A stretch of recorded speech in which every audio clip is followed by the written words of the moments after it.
Hey everybody, this is Jim at SP500chart.com using time-honored techniques to understand modern markets, featuring daily technical analysis videos of the S&P 500 index. It is Sunday, a little bit after 6 o'clock, and we're going to be doing the weekly review and taking a look at what happened on Friday, the 3rd. Before we do so, just need to remind you that the website and the video are for educational purposes only. Nothing stated at the site or in the video is intended to be used as investment advice. I can draw lines on charts, but you have to draw your own conclusions from your own research. And you need to make investment decisions that are suitable for your personal financial situation. And once again, nothing's changed since the last time I did one of these. I still have no license as a financial professional. But I am still a guy who likes to draw lines on charts, so let's do just that. First thing I want to do is we're going to take a look at a 30-minute chart before we look at what happened during the week. I just want to show you an incredible series of events that we have been looking at. We have been really harping, if you will, a lot on inverted head and shoulders patterns and head and shoulders patterns. And I want to show you that through the month of June, starting around June 19th, and you know, we could almost say this was a head and shoulders back here too, but not very well formed. But let's go back to June 20th, and I want to show you just how many head and shoulders patterns we have seen. We have seen 1, 2, 3, 4, 5, 6. And the case could be made that when we were in this larger one right here, there was actually a smaller one, but it wasn't that well formed. So I won't try to make that case. And this circle right here really should be a little bit, since this one had an upsloping neckline, there we go. That's a better look at it. So we've had 1, 2, 3, 4, 5, 6 head and shoulders patterns of either the inverted or top variety. And the only time we really got thrown for a loop on a downward movement, or any movement for that matter, was on Thursday of this week, when we just went down without really any warning. So look at that. So next time we see an inverted head and shoulders or a head and shoulders top, we should pay attention. If we back out on the chart, you'll see that we've got bigger ones that have also worked just the way they should. Just incredible. Now, looking at the week, we rallied up strongly on the 27th, close to this line of expected resistance, and at which point we came into the week expecting some resistance. Please bear with me. Sinuses are terrible again. So, and by the way, our little head and shoulders here was very tiny. And I might add, that told us that we were going to be going up, but it didn't tell us in any way that we were going to gap up some 20 points on the open on Friday. So anyway, we entered the week expecting some resistance at this orange line right around 1390 and change, and we started to get it as the week went on.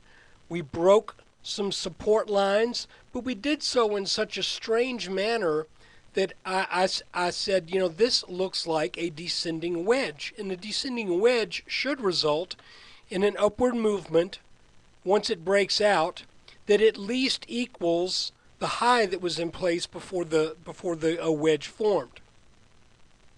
And then we had Thursday, which was just, if you look at the chart, it just flat came out of the blue. There, gap down, little recovery, then we moved back down strongly, but then we made that little inverted head and shoulders down here. And I said on Thursday, that should be a signal that the selling is about over. Then the next thing you know, what happens? Huge gap up, really an unplayable gap.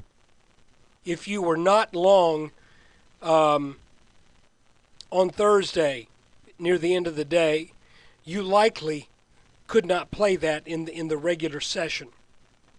So what are we looking at now? Well, first off, as far as the week went, I think everything was pretty much in line, except for this one outlying day right here, which, by the way, did bounce at roughly our bottom line that we've been looking at. I think we're going to see that better on a 30-minute chart. So now we're looking at two lines that have so far pretty well defined support and resistance for the past month and a half or so. And that is this line and this line. And because we're so close to this line right here, I had a very frustrating day on Friday. The markets were up, and I was mostly cash, but what I was personally in just was going nowhere. It did not follow the markets one whit. So I figured, well, discretion being the better part of valor, since we're up close to this line, and it was a Friday, I sold about 75% of my long positions for a mixed bag of gains and some losses. And a lot of stocks that I just sold that were up actually on Thursday, that went back to my entry that I bought some on Thursday. And when the market was up like this and my stocks were coming back down to where I had bought them, two of them on Thursday, I said, I'll live to fight another day. So I took no gains in two positions, gains in two, and losses in three. So there you have it. A very mixed bag for me this week from a personal standpoint.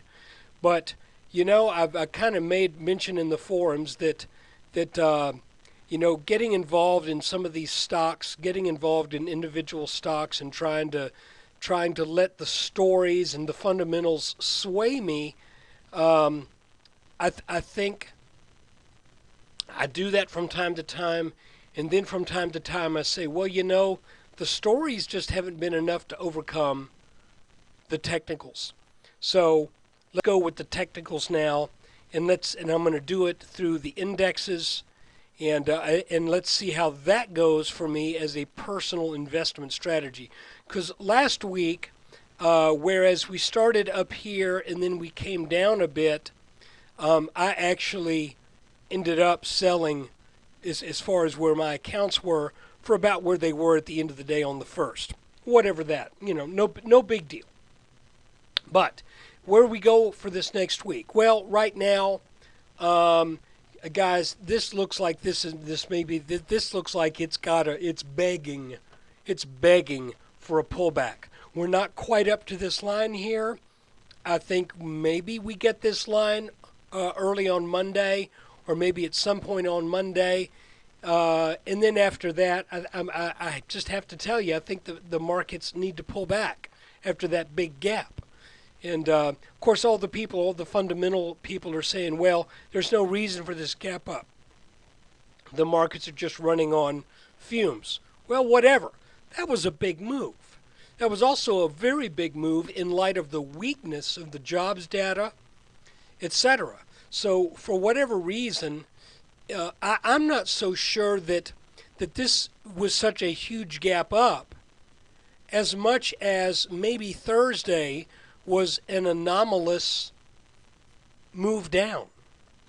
So maybe that was just the obligatory call to come down to this line here where we would expect the bounce. We got the bounce. Now we're up here at this top line where I would expect some resistance.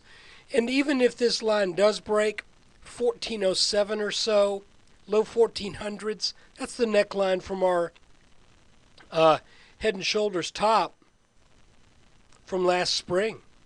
There it is, that big pattern. This is our neckline. well-defined neckline. If we get up to that, then I would not expect that to give way on first attempt. Additionally, let's say we have a really strong couple of weeks coming up and the markets are able to climb up above this neckline. Well, let me show you one more thing here.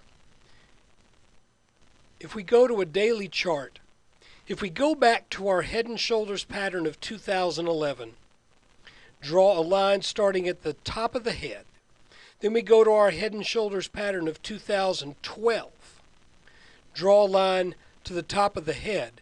This is this brown line right there. So what that tells me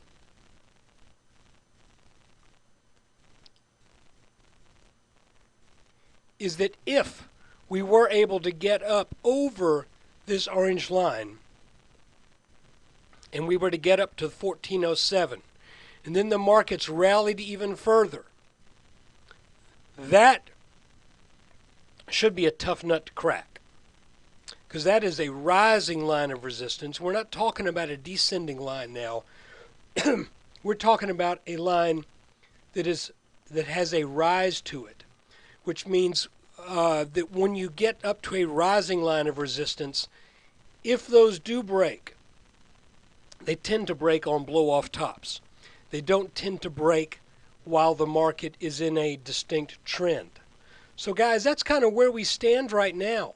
We're right at where I would expect some resistance, or just barely underneath where I would expect resistance here.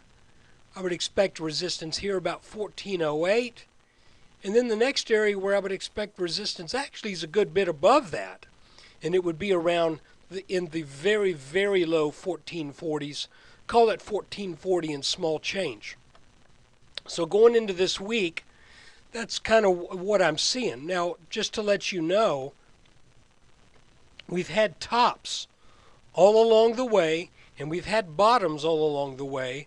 So far, as we look at where we've been hanging out here on Friday, I don't know that you can really say this is a top to speak of. You know, if it is, maybe it's a little tiny head and shoulders top, but it doesn't have quite the, it just doesn't have quite enough play in it. This move right here is just 3 points. Of course, I guess you could say, well, this was only about 4 or 5 down here too. But at any rate, I would expect resistance up in here pretty soon. And if we come back down, let's see if this line were to hold us up around the 1370s. And if that breaks, then we come back down and test this line. In the long run, I'm still considering that all of this, since the breakdown from this head and shoulders, may turn out to be a large bear flag. I'm keeping that in the back of my mind. We won't know until we were to break one of these support lines. It could be this orange one, or it could be that we're forming a secondary support line down here, just a little bit lower than that. So, but if that's the case, you can see we've got a little wedginess in this pattern here, and that usually is a clue that the move will eventually break that bottom line and then head back down to test some more serious levels of support. Folks, thanks for bearing with my throat. And you know what they say about spending a lot of time in an airplane? I've got kind of chronic sinus stuff going on anyway. But I was flying last week for about 15 hours, and I think it didn't do me any favors. So look, thanks for watching. Take care.